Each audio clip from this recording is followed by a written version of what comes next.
दोस्तों, आज की वीडियो में जानेंगे हम पांडवों के जन्म की कथा और साथ ही जानेंगे पांडव किस किस के अवतार थे, पांडवों का जन्म कैसे हुआ। इससे पहले कि आपने वीडियो को लाइक नहीं किया हो तो वीडियो को लाइक कर दो और साथ ही साथ हमारे यूट्यूब चैनल को सब्सक्राइब कर दो। तो चलिए शुरू करते हैं पांडवों के जन्म की कथा। धृतराष्ट्र जन्म से ही अंधे थे, अतः उनकी जगह पर पांडु को हस्तिनापुर का राजा बनाया था। इससे धृतराष्ट्र को सदा अपने नेत्रहीनता पर क्रोध आता था और उन्हें पांडु से द्वेष भावना होने लगी।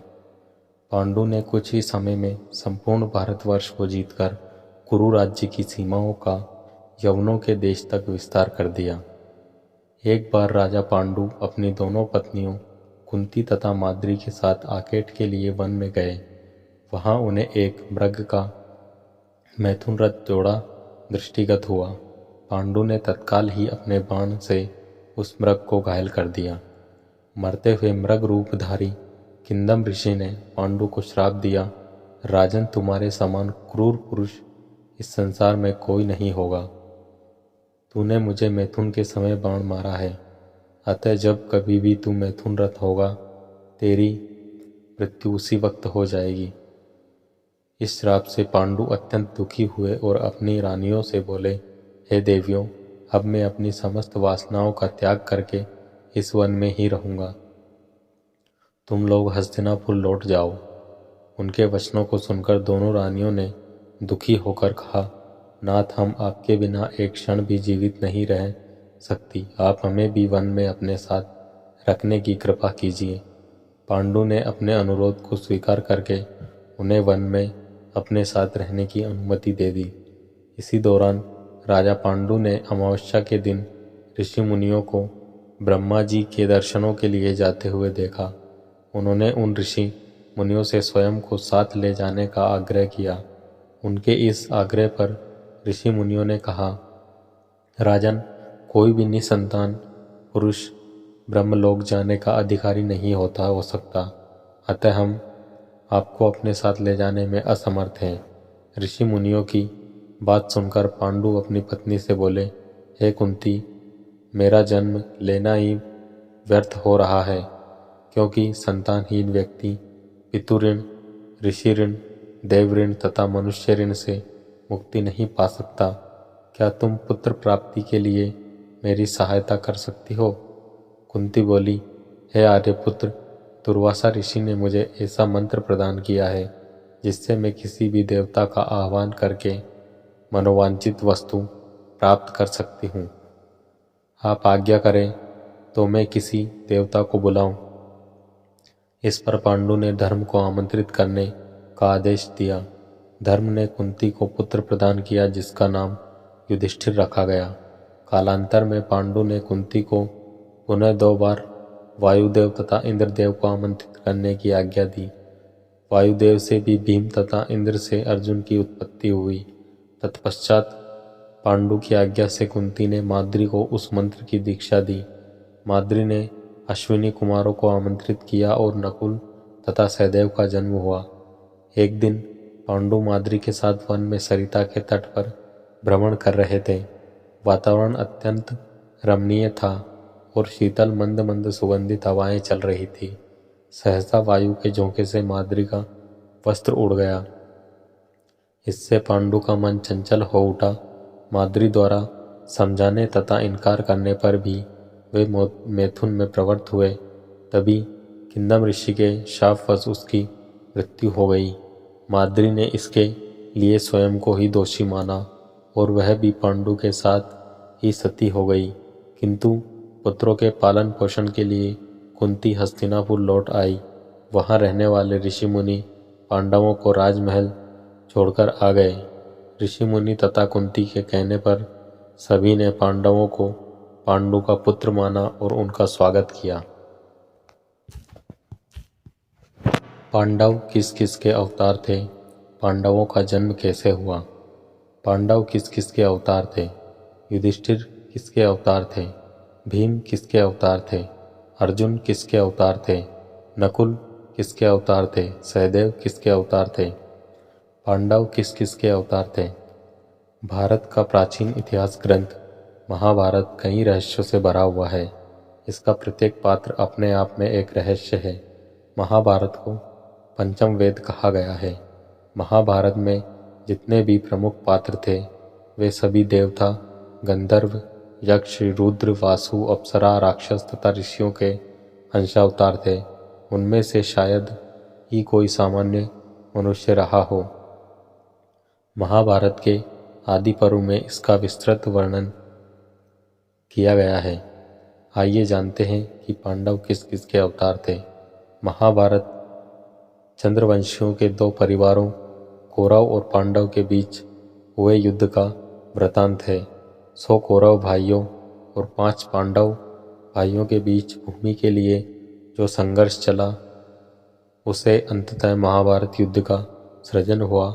इस युद्ध की पुराणों के अनुसार ब्रह्मा जी से अत्रि, अत्रि से चंद्रमा, चंद्रमा से बुध और बुध से पुरुरवा का जन्म हुआ। पुरुरवा से आयु, आयु से नहुस, नहुस से ययाति, ययाति का जन्म हुआ। ययाति से पुरु, पुरु से भरत और भरत से राजा कुरु हुए। कुरु के वंश में महाराज शांतनु का जन्म हुआ। राजा शांतनु और देवी गंगा से परम प्रतापी भीष्म ने जन्म लिया। शांतनु ने सत्यवती, जो यमुना के किनारे यमुना में नाव खेने का कार्य करती थी, के गर्भ में चित्रांगद और विचित्र वीर्य का जन्म हुआ। चित्रांगद युद्ध के दौरान गंधर्व द्वारा मारे गए। तत्पश्चात विचित्र वीर्य राज सिंहासन पर बैठे, जिनका विवाह काशीराज की पुत्री अंबिका और अंबालिका से हुआ। अंबिका के गर्भ से धृतराष्ट्र और अंबालिका के गर्भ से पांडु का जन्म हुआ। धृतराष्ट्र और गांधारी के 100 पुत्र हुए। पांडु और कुंती के 5 पुत्र हुए। कुंती को महर्षि दुर्वासा ने एक वरदान दिया था, जिसमें कुंती किसी भी देवता का आह्वान कर उन देवताओं को से संतान प्राप्त कर सकती है। पांडु एवं कुंती ने इस वरदान का प्रयोग किया और यमराज, पवनदेव एवं इंद्रदेव का आह्वान किया। कुंती ने अपने संतान प्राप्ति के मंत्र को रानी माद्री को से भी दिया साझा किया, जिससे माद्री और अश्विनी कुमार से 2 पुत्रों की प्राप्ति हुई। पांडु के पुत्र हुए क्रमशः युधिष्ठिर, भीम, अर्जुन, नकुल, सहदेव। तो अब इस पोस्ट में आगे जानते हैं कि पांडव किस किस का अवतार थे। युधिष्ठिर किसके अवतार थे? युधिष्ठिर यम के अंश थे। वे धर्मराज, यमराज कुंती के पुत्र थे। युधिष्ठिर के पिता पांडु थे और ये पांडवों में से सबसे बड़े थे। वे अपने सत्यवादिता एवं धार्मिक आचरण के लिए जाने जाते थे। युधिष्ठिर भाला चलाने में माहिर थे। उन्होंने अपने मामा शल्य का वध किया, जो कौरवों की तरफ थे। इन्होंने अपना शंख प्रारंभ किया, जिसे युधिष्ठिर संवत कहा जाता है। वैसे तो युधिष्ठिर के अवतार के बारे में 2 कथाएं प्रचलित है, जिनमें से एक मूल महाभारत की है और दूसरी दक्षिण भारतीय इतिहासकारों द्वारा वर्णित किंवदंतियां हैं। जिनमें से एक बार महाराज पांडु और महारानी कुंती वन में घूमने गए थे। वहीं उनको नलवंशीय शासक व्याघ्रराज मिला, जो अपने बेटे से परेशान थे। उनका बेटा बहुत अधर्मी व बहुत पाप करने वाला था, जो अपनी प्रजा को बिना कारण के सजा देता था। उस बेटे को राजा व्याघ्रराज उस वन में ले आए और समझाने के लिए प्रजा भगवान का रूप होती है, लेकिन उसका बेटा समझने का नाम ही नहीं ले रहा था। यह सब बातें कुंती और महाराज पांडु सुन रहे थे। जब व्याघ्रराज के बेटे ने कहा कि मैं अपने राज्य के सभी स्त्रियों से भोग विलास करूंगा, तब कुंती से रहा नहीं गया और उसने धर्मराज का आह्वान किया। धर्मराज ने व्याघ्रराज के बेटे को मोक्ष प्रदान किया और कुंती को एक धर्म प्रतीक रूपी बेटे का आशीर्वाद मिला, और वही बेटा आगे चलकर धर्मराज युधिष्ठिर कहलाया, जिसने मृत्यु पर्यंत कभी झूठ नहीं बोला। भीम किसके अवतार थे? कुंती ने दुर्वासा ऋषि से प्राप्त वरदान का उपयोग कर भगवान पवन देव का आह्वान किया और उनका ही अंश पुत्र रूप में मांगा, अर्थात भीम पवन देव के अवतार थे। वे पवन देव के वरदान स्वरूप कुंती से उत्पन्न हुए थे। सभी पांडवों में सर्वाधिक बलशाली और श्रेष्ठ कद काठी के थे। ऐसा कहा जाता है कि भीम में 10,000 हाथियों का बल था। भीम ने बलराम से गदा युद्ध सीखा था। द्रौपदी के अलावा भीम की पत्नी का नाम हिडिंबा था, जिससे घटोत्कच पैदा हुआ। घटोत्कच ने ही इंद्र द्वारा कर्ण को दी गई अमोघ शक्ति को अपने ऊपर चलवाकर अर्जुन के प्राणों की रक्षा की थी। अर्जुन किसके अवतार थे? अर्जुन इंद्रदेव के अंश थे। अर्जुन सर्वश्रेष्ठ धनुर्धर थे। जीवन में अनेक अवसर पर उन्होंने अपने श्रेष्ठ धनुर्धारी होने का परिचय दिया। इनके अन्य नाम पार्थ, गांडीवधारी, सब्यसाची, दोनों हाथों से बाण चलाने में सक्षम इत्यादि हैं। अर्जुन के अवतार से संबंधित 2 अन्य कथाएं प्रचलित हैं, जिनमें से एक दक्षिण भारत के पौराणिक ग्रंथों में से एक कथा पद्म पुराण में है। दक्षिण भारतीय ग्रंथों के अनुसार अर्जुन अपने पिछले जन्म में नारायण के जुड़वा भाई थे, जिनका नाम नर था, और नारायण का जुड़वा भाई होने के कारण वे पीछे भगवान नारायण की ही सोच थी, क्योंकि इनको दंभोदवा नामक राक्षस का वध करना था। दंभोदवा ने भगवान सूर्य की कठोर तपस्या की और उनको प्रसन्न करके उनसे 1000 कवच का वरदान प्राप्त कर लिया, और उस वरदान में ये भी बातें कही कि हर कवच को तोड़ने के लिए 1000 साल की तपस्या करनी पड़ेगी, और जो आदमी तपस्या कर लेगा और यदि यह कवच तोड़ भी देता है तो कवच तोड़ने के पश्चात उसकी मृत्यु हो जाएगी। वरदान के कारण यह असुर स्वयं को अमर समझ लिया। नर और नारायण ने बारी बारी से तपस्या करके दंभोदवा राक्षस के 999 कवच तोड़ दिए, और तोड़ने के पश्चात जो मरता उसे दूसरा भाई तप के बल से जिंदा कर लेता। जब एक कवच बचा तो यह असुर सूर्यलोक में छुप गया।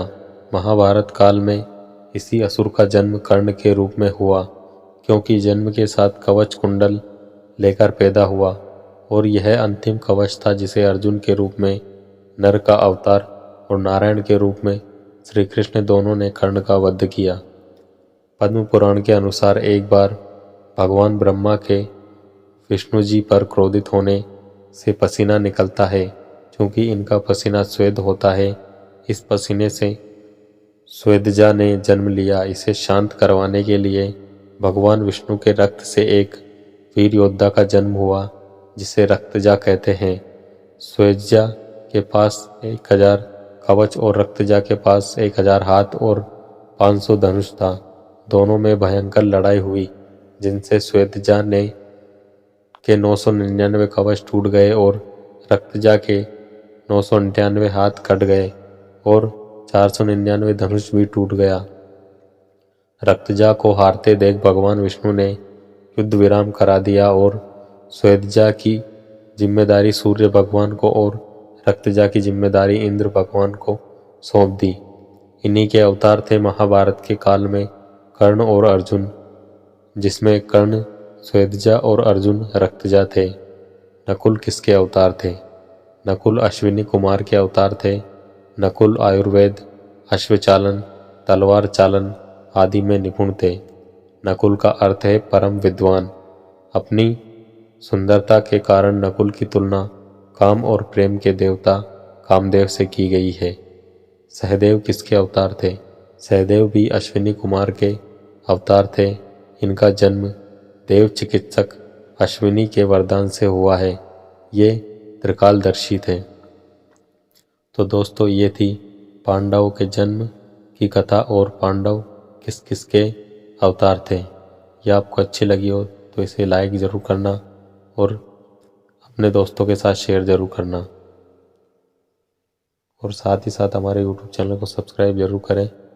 वीडियो में अंत तक बने रहने के लिए आपका धन्यवाद।